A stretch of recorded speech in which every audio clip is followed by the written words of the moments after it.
Everyone, it's Miss Robin from the Turner Free Library. I haven't seen you guys in a while, but today I am going to talk to you about elections, which is on November 2nd. So, let me tell you, let's first read about what are elections. Let's see what this book has to say. It's election day. Many elections happen in November, like for us on November 2nd. On election day, people vote. It's pretty cool. When people vote, they make a choice. They choose our leaders, like the president. And they choose leaders who will run our government. A person who wants to be a government leader is called a candidate. Candidates ask citizens to vote for them, and they give speeches. They tell you what they're going to do if they get elected, so it helps you decide who you might want to vote for. Candidates also like to talk to voters, and voters like to learn about the candidates. You could read about them, you could watch them make speeches on TV, and the voters decide who will do the best at that job. In the United States, you have to be 18 to vote.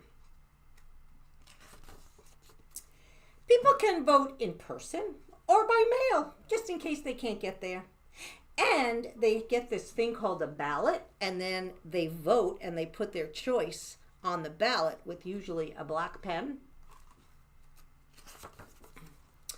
People count the votes, and the candidate with the most votes will win the election. Some of the leaders we choose can sometimes make new laws. Good laws can make our country so much better, and some laws, not so much.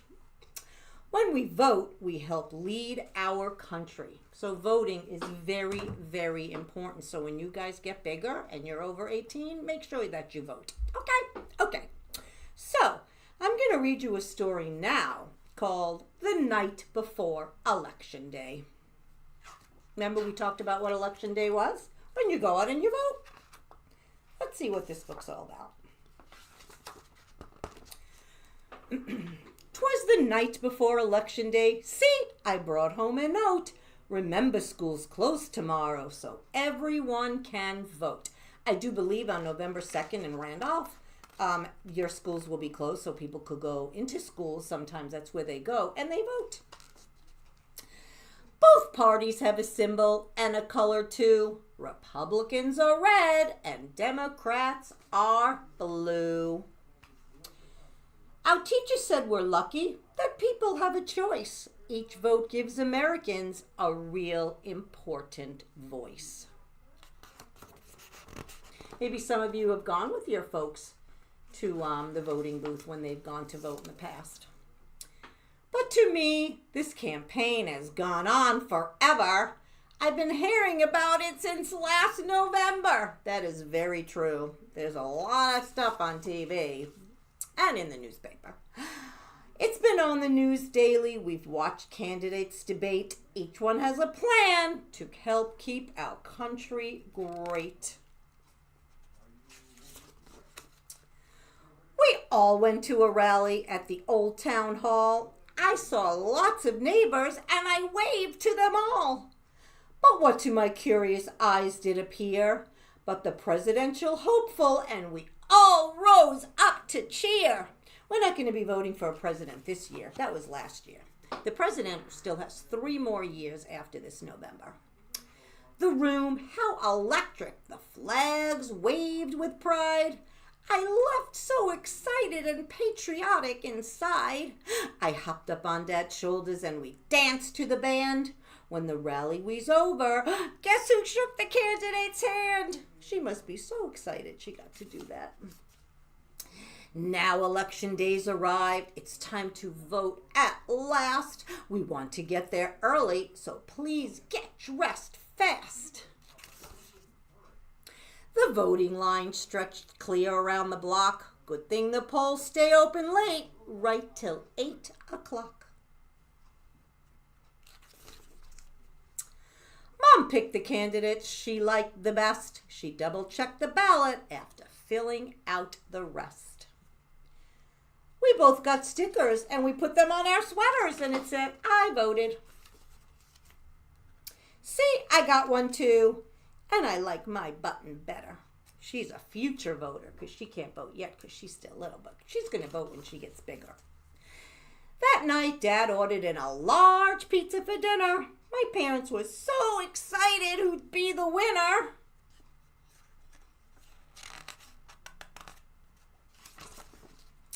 We sat glued to the TV and votes came in state by state. I tried to stay up and watch, but it was getting too late. Soon I was nestled all snug in my bed with donkeys and elephants, and they danced in my head. Tomorrow we'll find out who the president will be. Will our leader be a he, or will she be a she? I wish I could vote, but I'm not old enough yet. You can bet when I'm 18, there's no way I'll forget, because voting, like I said, is very important. Here's another one. This one is called democracy, and that's what we have because we're allowed to vote, and we vote in who we want. That's a democracy. Baby likes to color. She's making a sign for election day. What happens on election day? That's right, we vote. The United States of America is a democracy. In a democracy, the people get to vote. That means they choose the leaders. A person who wants to be elected as a leader is called a candidate. And candidates may talk about different plans to help their community. How do people in the community decide who they think will do the best job? Sometimes they get together and they listen to the candidates, and that is called a rally. Some people make signs, just like Baby. Baby wrote, "Protect our parks." To support their favorite candidate, people may send postcards to others in the community. They have meetings with their friends and neighbors, and they put up signs. Baby wants to help too, but what can she do? She puts stamps on the postcards, and she brings cookies to the meeting, and she colors more signs. On election day, many people go to a polling place. They vote by marking their choice for a candidate on the ballot. In a democracy, everyone's vote counts the same. Everyone has a voice. Can Baby vote? No. Remember, we talked about she had to be at least 18 years old. But she can cheer when Mommy puts the ballot into the machine. Good job. Every vote is important. At the end of the day, all the votes are counted, and the candidate with the most vote wins. Some people are happy, and some people are not, but they can still be friends. The newly elected leader must work to help everyone, not just those who voted for them. One day, Baby will be old enough to vote. Maybe she will be a candidate and win an election too. Baby loves democracy. We are very lucky that we get the choice to vote because it's not like that in all the countries. Let's see what we're going to read here. One more book called, or maybe two. This one's called Election Day, and I think it takes place in a classroom. Let's see what happens. Because sometimes you don't have to vote for a leader. You could vote for a class president in your school. Let's see what happens here. There was a knock on Mrs. Connor's classroom door. Knock, knock. "This is our new student," said Mrs. Connor. "This is Becky," said Mrs. Connor. "Hello, Becky," the class said loudly. "Hello," Becky said quietly. Nia showed Becky where to sit. Must be hard to be the new person in your school, huh? "Can anyone tell Becky what day it is today?" asked Mrs. Connor. "Today is Tuesday," said Ariana. "Today is election day," she said. "Yes," said Mrs. Connor. "Today we will vote for our class president." Do any of you guys vote in your class for a class president? After lunch, the children gave speeches. "I promised to get us a candy machine," said Nick. "Hooray," said the class. "I promised no homework," said Emma. "Hooray, hooray," said the class. I don't even think the class president could make sure that there's no homework. "I promised summer vacation will last for 6 months," said Nia. "Hooray, hooray, hooray," said the class. I don't think that's going to happen either. "Would anyone else like to give a speech?" asked Miss Connor. Becky thought she would be a good class president. But she was new, and she didn't have many friends, and she didn't even have a speech.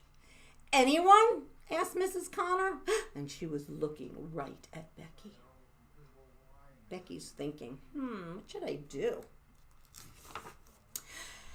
Becky took a deep breath. She got up from her chair. "I cannot promise candy machines, or less homework, or more vacation," she said.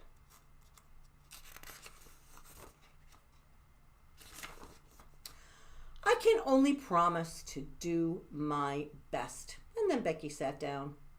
No one said a word, especially not hooray. "Now," said Mrs. Connor, "it is time to vote." The children put their heads on their desks and their hands in the air. Oh, so no one knew how they voted. That is very smart. I like that idea. So this way nobody knows who voted for who. Because usually votes are very personal and you don't really have to talk about them if you don't want to. Mrs. Connor counted all the votes. "Becky is the winner," she said. And the new class president was so happy. "You made a good promise," Hannah said. "It is a promise I will keep," said Becky. See, she made promises. She didn't make promises that she didn't think she could keep. And that's a good thing. Because if you're going to make promises, you should try and keep them. Don't you think? Okay. I have one more book here for you, and it's called Duck for President. Can a duck be president? I don't think so. But let's see.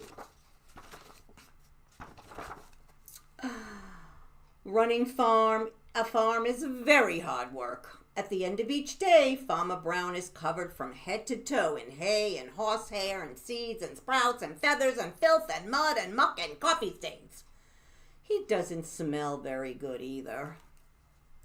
The animals have chores to do. The pigs have to clean under the beds, and the cows need to weed the garden, and the sheep need to sweep the barn, and the duck has to take out the trash, mow the lawn, and grind coffee beans. At the end of the day, the pigs are covered in lint bunnies, and the cows are covered in weeds, and the sheep are covered in dust, and duck is covered in tiny bits of grass and espresso beans. Duck did not like to do chores. He did not like picking tiny bits of grass and espresso beans out of his feathers. Why is Farmer Brown in charge anyway, thought Duck. What we need is an election. He made a sign and hung it up in the barn. Farmer Brown must go. Farm election tomorrow. The next morning, Farmer Brown found a poster on his front door. Vote Duck for a kinder, gentler farm. Oh my goodness, let's see what's going to happen. Farmer Brown was furious. He ran to the barn and found the animals registering to vote. The registration, if you wanted to vote, you had to live on the farm and show valid ID. That's another thing when you vote. Sometimes you have to show an ID. The mice got together and protested the height requirement, so Duck crossed it out, because first he wanted everyone to be a certain height. And they're not tall. On election day, each of the animals filled out a ballot and placed it in a box. The vote was counted, and the results were posted on the barn wall. Farmer Brown had 6 votes, and Duck, he had 20. Farmer Brown, he demanded a recount. One sticky ballot was found stuck to a pig. The new tally was Farmer Brown 6 and Duck. Now we had 21. The voters had spoken, and Duck was officially in charge.